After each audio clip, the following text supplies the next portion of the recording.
How's it going, guys? This is Taurus. This week I'm going to go over my squats and kind of what I did for my workout last Saturday. Right now I'm working on a lot of volume and just trying to build up my work capacity and build a little bit of muscle through hypertrophy. So this is my first warm-up set I did with 165 here for 5 reps. And as you can notice, my hand grip is really wide on the very first set, and every set that I do, I bring my grip in a little bit until I get to a good position. And I do this to kind of loosen up my elbows and warm up my shoulders as I go. My second set of 5 here was with 265. And then I just jump right into my first working set with 363 here, trying to minimize my warm-ups and just get right to the point. So this was my first working set, 363 for 10. So another thing I did this week differently is I switched to my flat shoes, and I'm used to squatting in 3/4 inch heels, and I just kind of wanted to try something different because this is what I originally started squatting in. I also brought my stance way out, a lot wider than I normally squat, and my hips actually felt really good in this position, and I felt a lot more stable.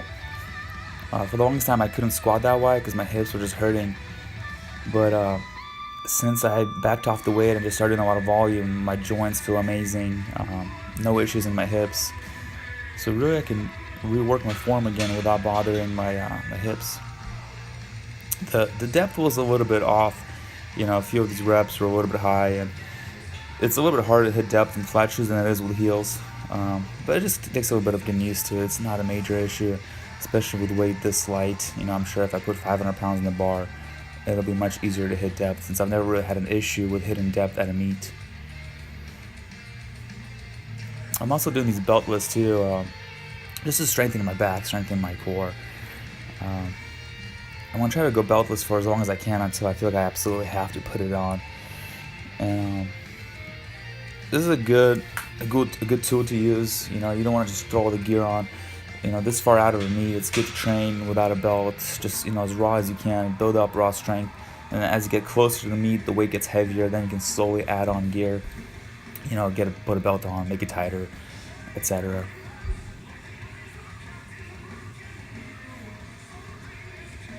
So as the reps went on, my depth did improve. I still wouldn't consider this competition depth, but it's definitely close.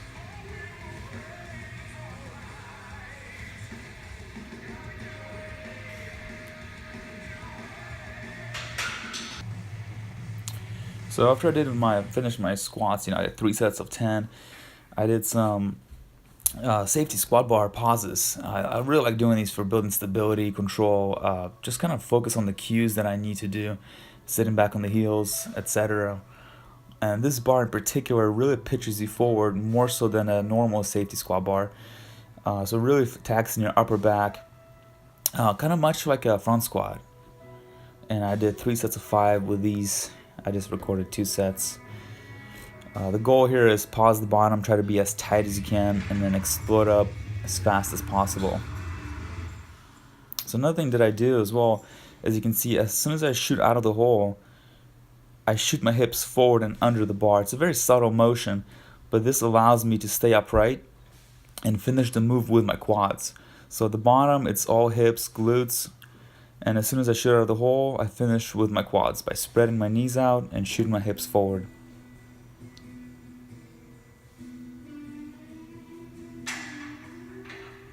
Thanks for watching. Make sure to subscribe, share if you enjoyed it, and stay tuned for my next video. Thanks.